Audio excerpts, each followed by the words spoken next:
Okay, good morning, good afternoon, good evening, depending on where you are. It's August 14th, 2019, and this is another of our bi-weekly SIG CLI meetings. My name is Maciej, and I'll be your host today. Announcements.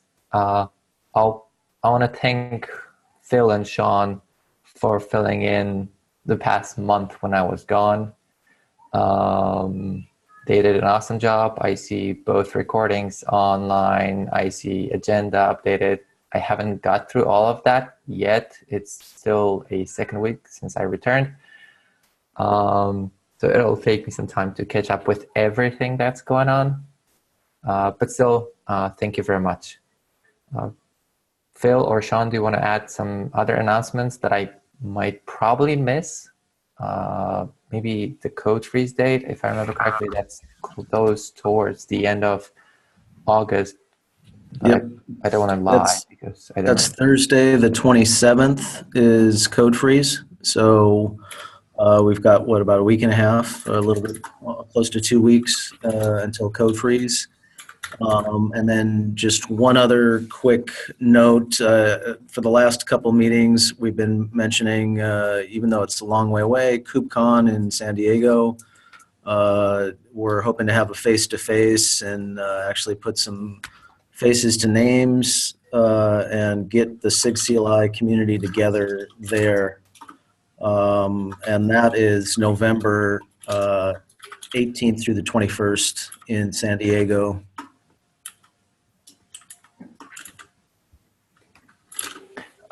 Which also reminds me, I remember talking with Phil. Sean was also asking me about the same topic, how the majority of people are feeling about us, because we are, as all the SIGs, we can apply for spots in the agenda for holding SIG CLI designated meetings.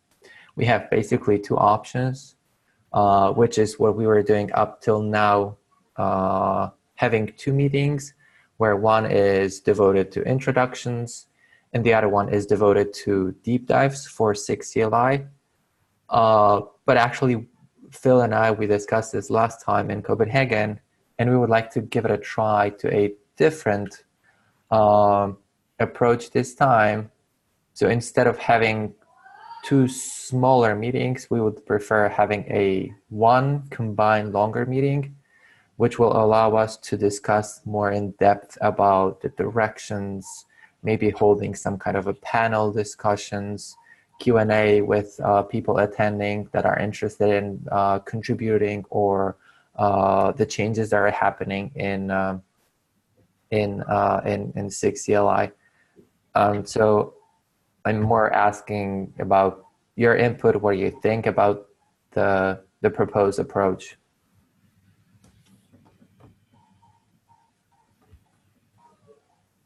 Okay, I'm hearing no objections, so that's what we will go with.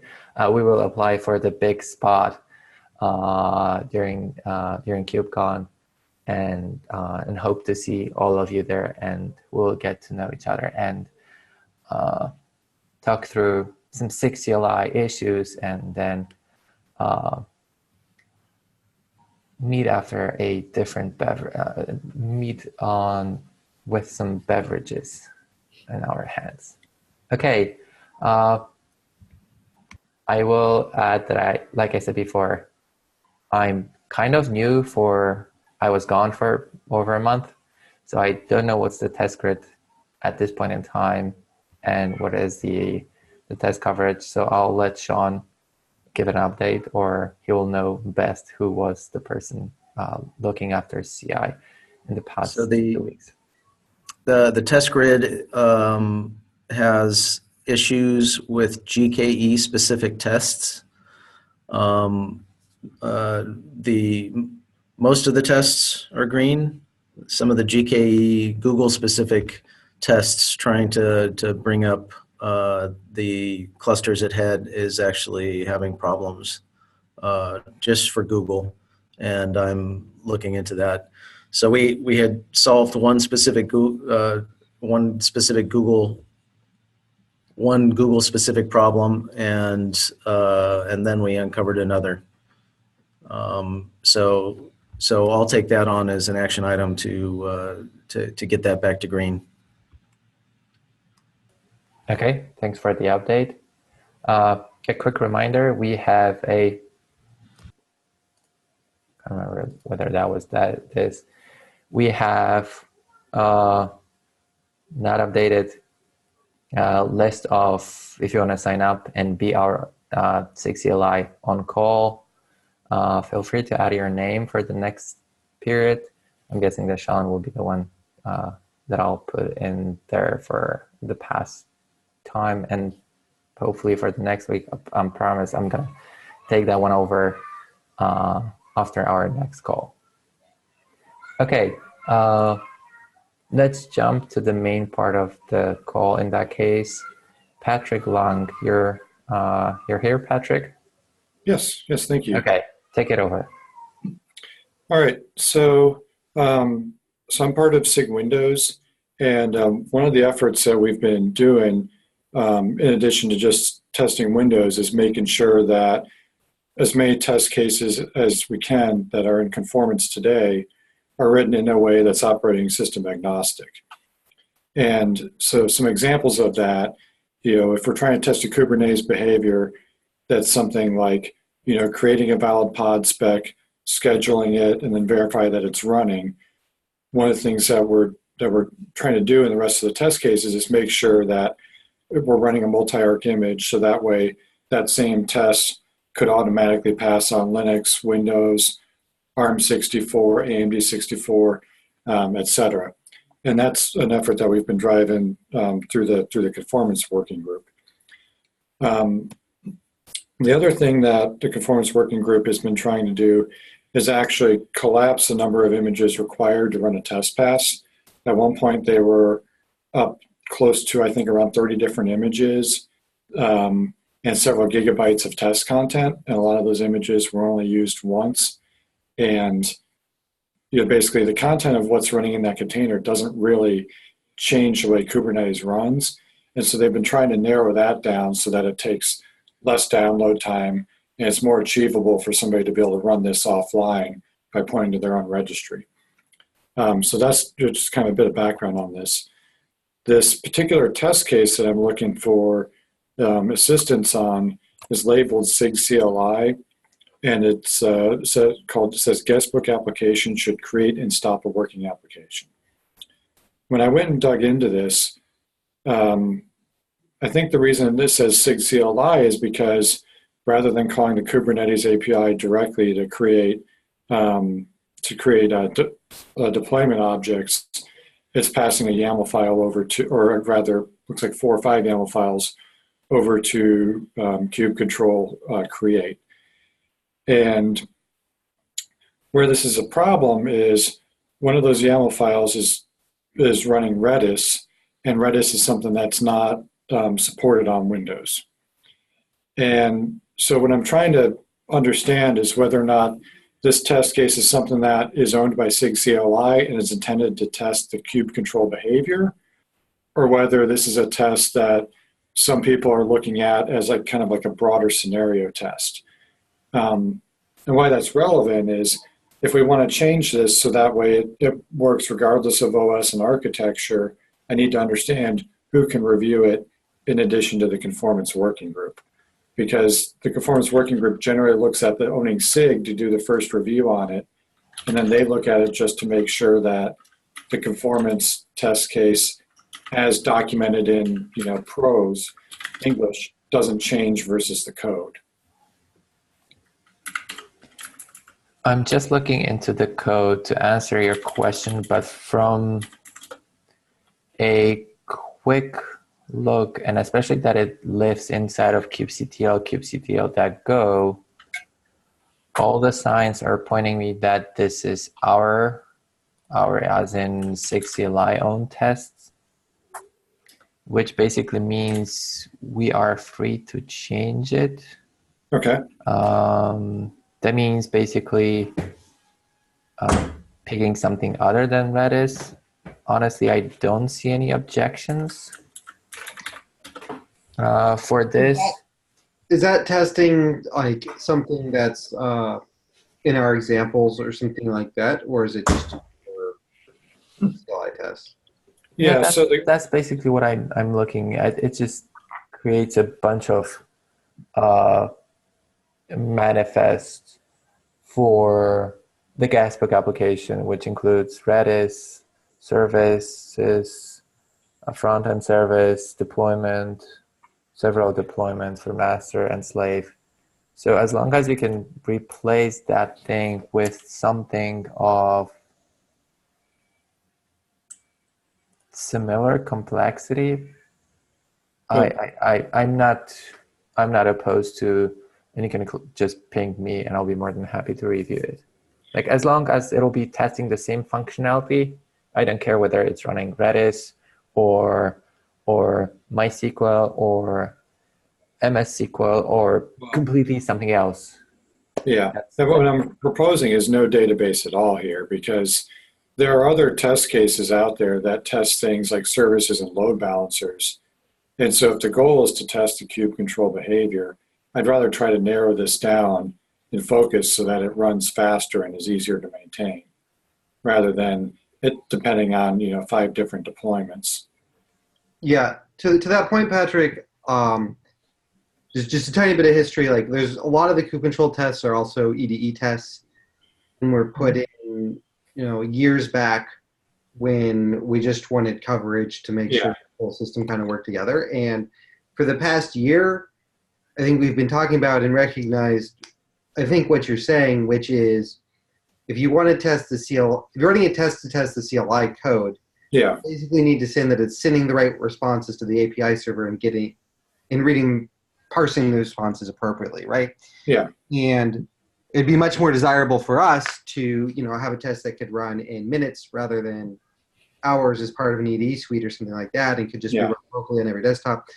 And we do have a test framework for that now, which brings up an API server, an etcd, but doesn't bring up the whole cluster, right?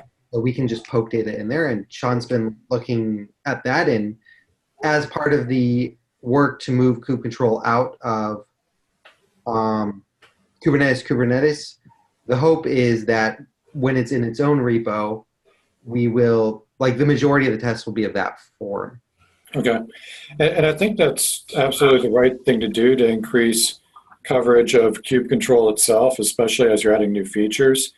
But the sticking point on this one is that it's currently marked conformance. And so if the goal is to move things out of the Kubernetes repo, that means that they probably can't be conformance tests. And so if you're suggesting that we rip this out of conformance, that's a little bit different thing than updating it in place. Do you have a preference on which direction there? So there's two. Yeah, so I have two thoughts on this. Like, one is, if it's the cluster that's conformant, Yeah. the CLI is not conformant, right? There's one CLI. You're not building your own. Yeah. Therefore, no CLI test should be required for conformance, right? If you're testing the CLI, right? And if what we're talking about is that this test is testing the CLI, Yeah. I think is what Mache was saying, that maybe the right thing to do is just remove conformance for it. Or if we can't remove conformance from it, it means that it's probably testing something else, even though it happens to be in the CLI repo. And if it is, then we should probably figure out what it is and maybe move the test someplace else. Yeah. And so if you don't think kube control needs to be in conformance, one direction is we could take that off. And then if there's other behaviors that are outside of kube control that want to be tested, then I would probably ask someone like SIG apps to take that over if for some reason they were looking at that as a signal to whether or not deployments succeed and do the right thing. Does that make sense? Exactly. Yeah, that makes perfect sense. Yeah. There's also the option on the test, or we should remove it from conformance. What you're saying, Mache? I was basically alluding that if SIG apps, because like Phil said, this is most probably testing some form of SIG apps functionality, whether that's a deployment, connection between deployment services and whatnot. That's definitely not part of the kubectl. Because kubectl create, I'm pretty sure that it is being tested 1,000 times across the entire E2E and should definitely not be part of conformance. I'm more than happy to drop it. As one reasoning is, if we can find a SIG apps scenario covering the same thing, just say, yeah, this is a duplicate of the other test, and we can just remove it as such, and that will be perfectly fine for me as well.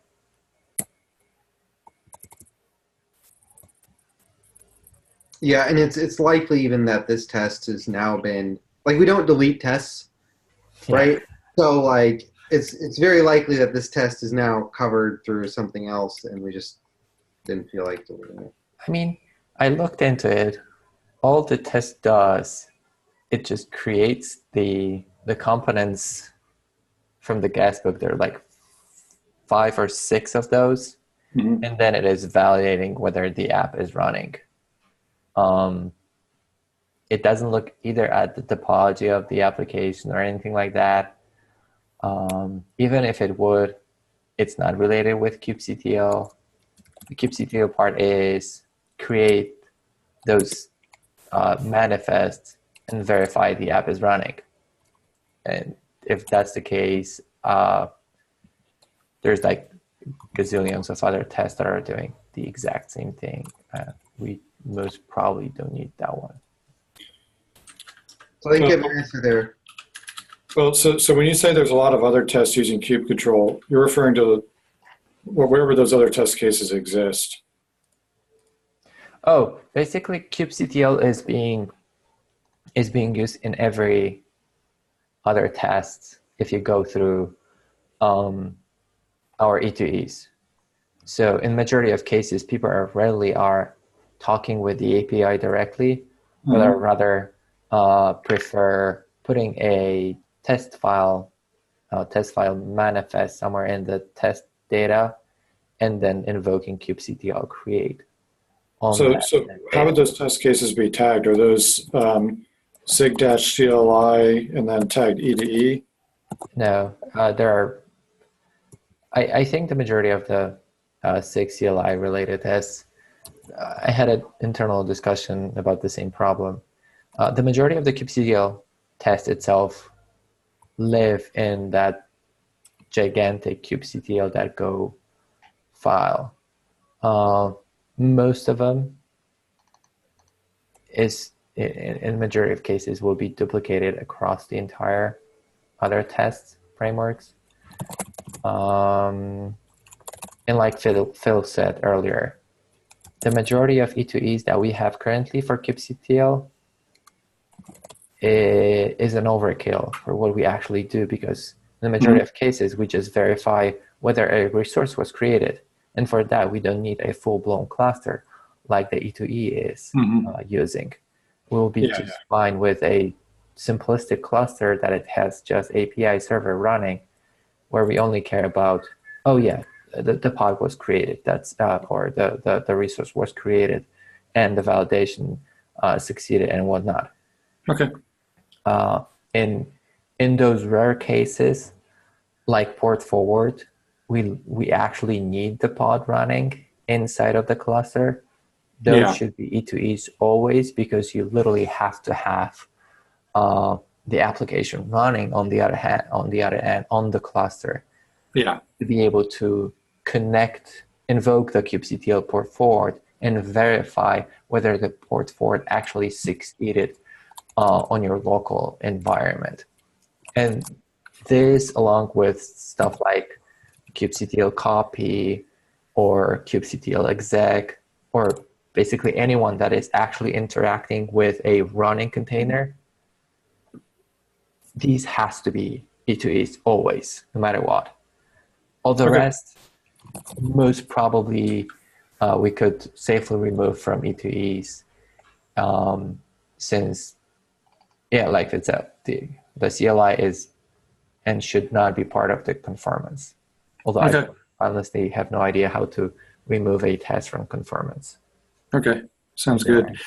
So what I'll do is I'll get a PR start on this to simply remove the conformance tag for this. And then I'll follow up with SIG apps to see if they want to make sure they're comfortable with the coverage that they have, or see if they want to otherwise adopt this test case and do it in a different way. I mean, I would check whether there isn't already a test. Yeah, I'll check first. Which is like identical or close to identical to that.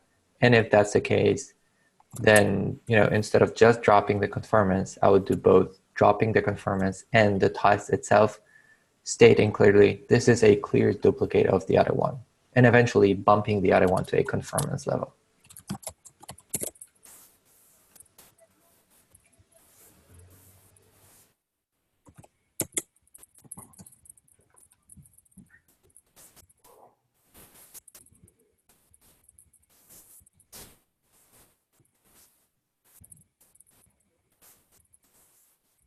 Okay, all right. Well, I think that's all the information I needed.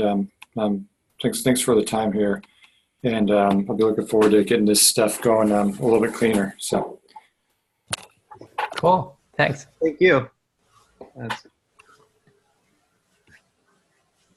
Okay, since we're on the topic of tests, E2Es, and whatnot, does anyone else have any questions around the topic? Okay. So yeah, go ahead. Sorry, just one quick mention. Once we move to the second phase of our new kubectl repo, the first phase having moved our code to staging, we're going to be looking to create this new integration test framework. Actually, we already have an integration test framework, and we're going to need help actually to fill out the test cases for that integration test framework. It's not on the horizon within the next week or two, but it will be coming up for anyone who wants to contribute.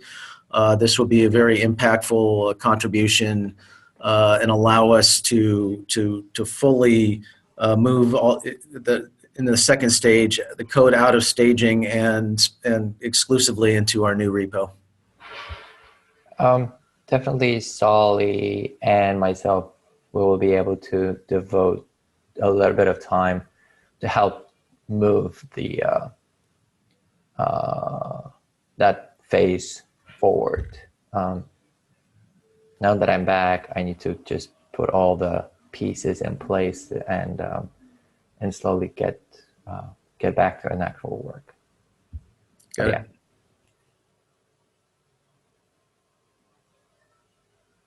Okay, hearing none other questions, let's jump to another topic, which is naming binaries in CLI utils. Jingfeng, go ahead. Okay, can you hear me? Loud and clear. Cool. So in the past few weeks, we discussed that we want to move the code on the binary and libraries we developed in CLI experimental, including apply, including status, including prune, and dynamic commands that Phil has developed into CLI utils. So I have moved the code there, but now we need to give a good name for this binary. So this binary currently includes several subcommands like apply, prune, status. And I discussed with Sean and Phil about some candidate names like KUtils, KCLI. So we need to decide a good name for this binary, if it's one binary. If it's a per command names, as Phil suggested, like for each subcommand, we give maybe a different binary. So we need to decide that as well and give good names for each of them. So if I remember correctly, the discussion that we had beforehand when we were discussing the ability to build the experimental commands, the initial thoughts that we had was to start with those commands as kubectl plugins. If so, and that also follows what you just said, that Phil suggested, is having one binary per functionality. In that case, the naming scheme would be kubectl dash whatever the functionality is. Mhm. So we would use kubectl apply, maybe not necessarily apply, but maybe apply to or apply v2 or something like that.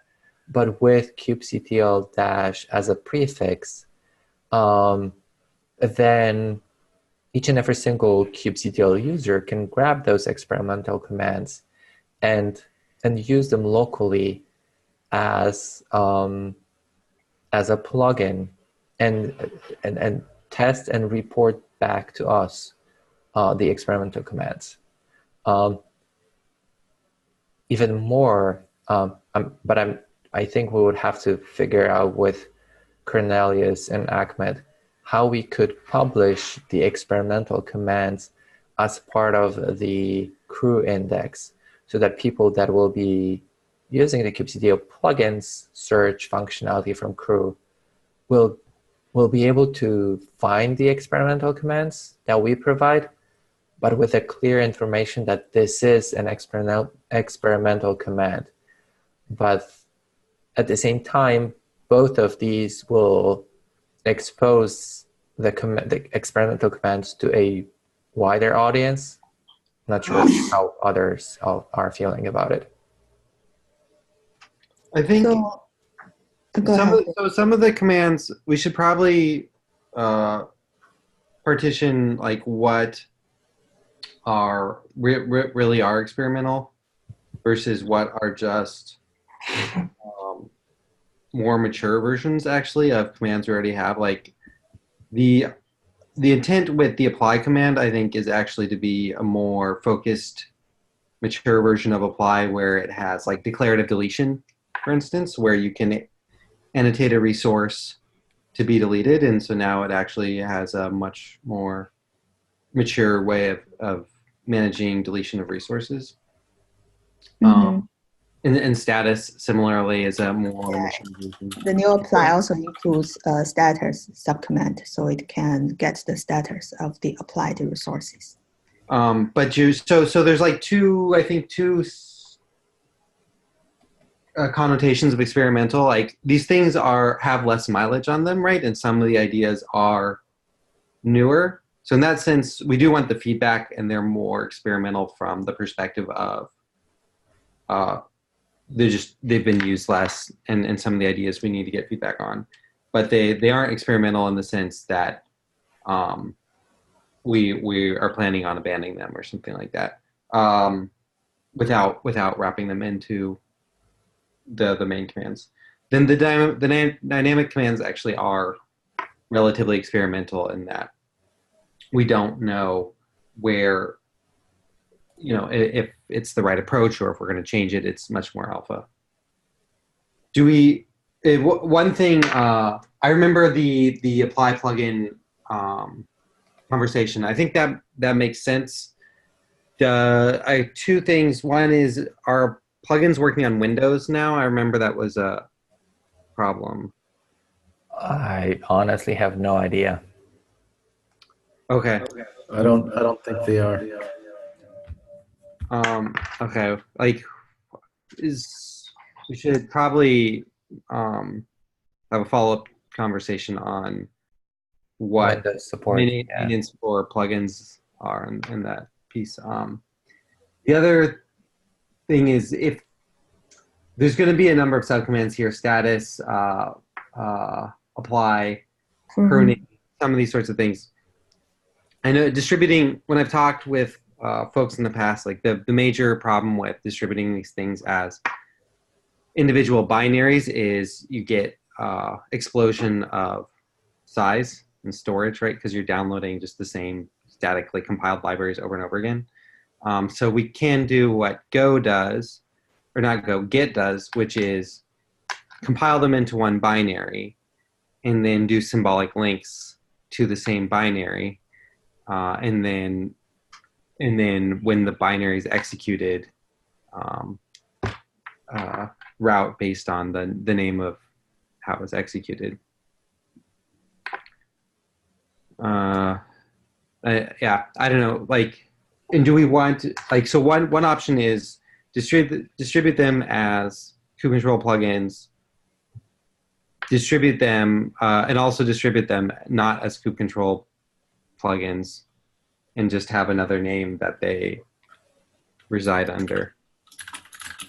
And that way you don't need to run them through kubectl, right? Like the symbolic link thing doesn't work well if you actually just want the set of commands directly. So I have a question. If we distribute them as kubectl plugins, then we will have several kubectl plugins for each of them.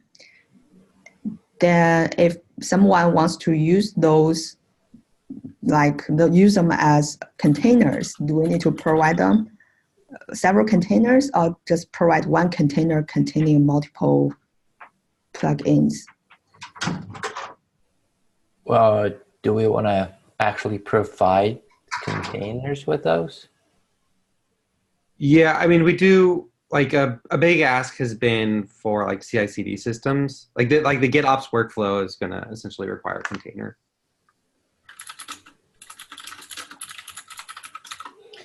So there are multiple options, I think, and both are perfectly valid. Definitely the size factor will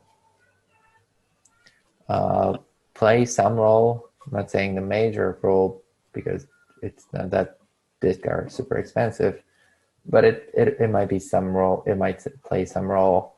But in those cases, I guess providing an image with all would be the best option, because I don't imagine as producing as many images as possible combination of all the tooling that is possible would be only slight of a burden. Eventually we can consider having an image with all, or and couple of variations that will not include the experimental commands. So one will be with everything, one will be with the stable ones, and a separate with, well, maybe not necessarily separate for experimental, but have different levels of trust against users.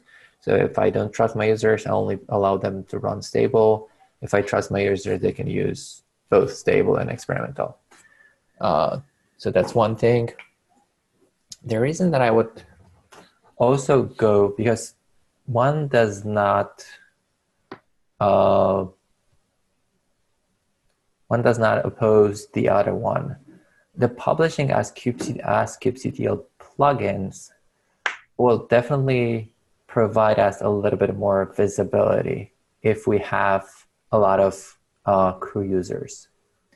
And I quickly went through crew index. There are options to say that this is an alpha feature, alpha functionality within a version field. And that basically means, yeah, we will say it's an alpha command, use it at your own risk. That's it. And stable will be properly versioned as such. The Cobra might have some, I know it has deprecation. It may have something that. If there is no deprecation, in that case, I think we could use this as a good opportunity to improve crew index and crew itself. Because when we will be our main users of the index, then this will allow us to feel the pain that both plugin authors have, as well as the consumers. And also, should this be moved to like a repo called kubectl plugins then, or something like that? So at the moment we have the central crew index, which we have under control. So I don't think this is necessary at that point. Yeah, I think, where the binaries live is not important when you are publishing them in the central repo. So okay, I think we can work on that one.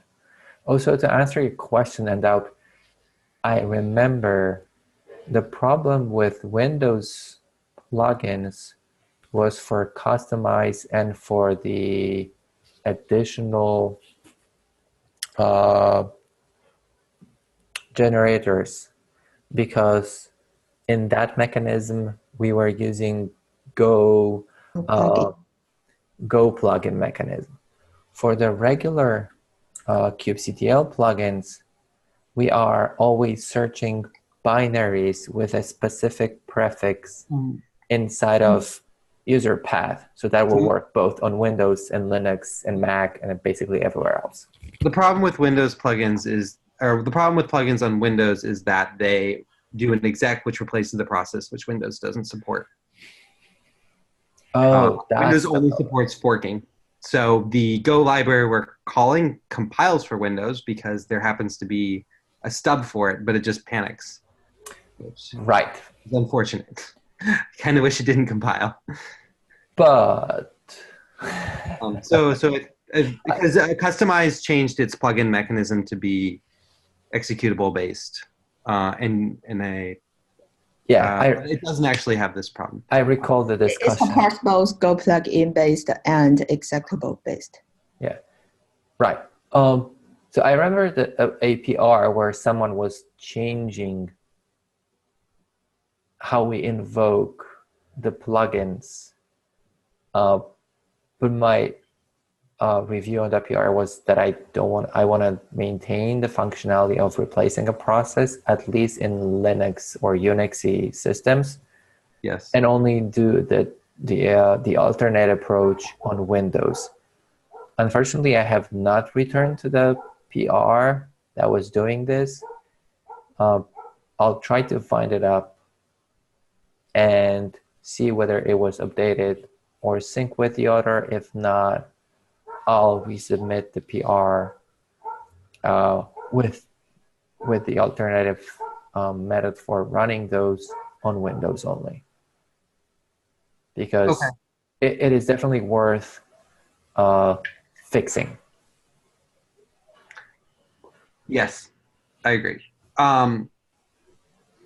If we do this as a plugin, actually, I kind of think it would be better to do it as a single plug, like to solve some of, like, we could do all the symbolic linking stuff, but then there's still a namespace collision for like our apply commands, and then we rename everything too. But like if it was just under a new subcommand, which was itself a plugin, it solves a lot of the problems. I mean, we could do both. The reason I would go with single plugins is that it allows users to be more picky about what I want. The users not necessarily might be interested in everything. Yeah, and I think we can build those. Yeah. In case of the image, it is pretty obvious. Yes, you want to provide all of them at once because, like I said before, we don't want to multiply our options here. But or even the default case, or the case where you don't actually want kube control, right? Like I can imagine I just want this one command. I don't want kube control. I don't want any other commands. Exactly. So I think the plan is to build every single command as its own binary. That command will probably be the full name. So it'd be like, still be kube control dash prefix, whatever the namespace is, dash command. Mm-hmm. Then they can just download that command. If they don't want kube control and they just want this, it could just be prefix just download the, I guess it could be kube control dash utils or something like that. And if we just call this utils, I guess in the CLI utils library, maybe we just call it kube control dash utils. Yeah. And then it's like a utils subcommand or something. Yeah, it's, I don't think that will bother too many people, and utils is pretty generic, and I hope nobody will pick that name for their own stuff. uh, their own plugin so that we could kind of be safe with this, taking the kubectl utils name as the main. Okay. So from a crew perspective, we forbid 2 generic names. So from that side, it should be fine. Yeah. Good. I For would, other people. however, add one remark here about the option with the symbolic links, because crew does not yet support multiple binaries or links for one command. So that won't yet be possible, but we could take this up, of course. Yeah, but I wouldn't worry about that. That would not be for the crew part. That will be only Okay. for the case where we are shipping everything at once. Then I would just link them for the sake of simplicity and having just one binary. For crew, we will always publish single binaries per command. Yeah, So- sure, but it would be nice to have an option to offer that to crew users as well, to keep the size of plugins small. Get everything. I know what you mean. In that case, we will provide most probably a combine for all crew users. Okay. Just install all utils, and that would be so. Okay, I think this conceptually is consistent with what we've said. Like, if we name the binary kubectl -utils, we build separate binaries for each command anyway. Mm-hmm. The original purpose of this repo was to have individual binaries for libraries published in CLI runtime.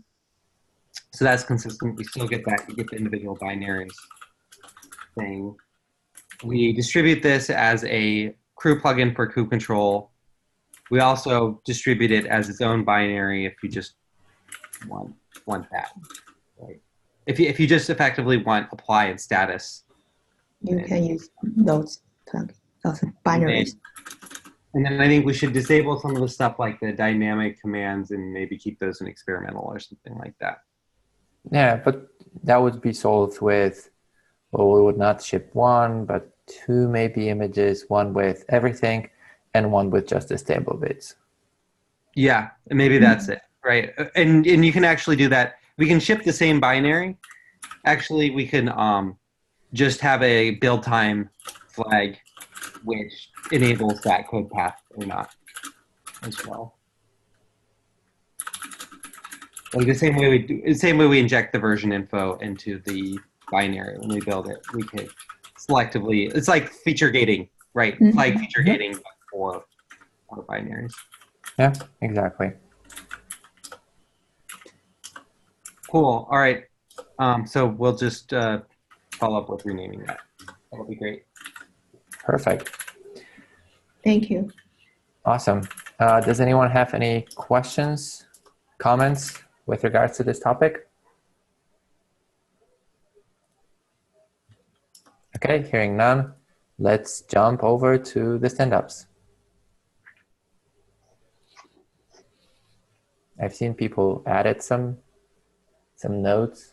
I can do a quick stand-up for customize. So we released 3.1.0 several weeks ago for customize. It includes the extended patch feature.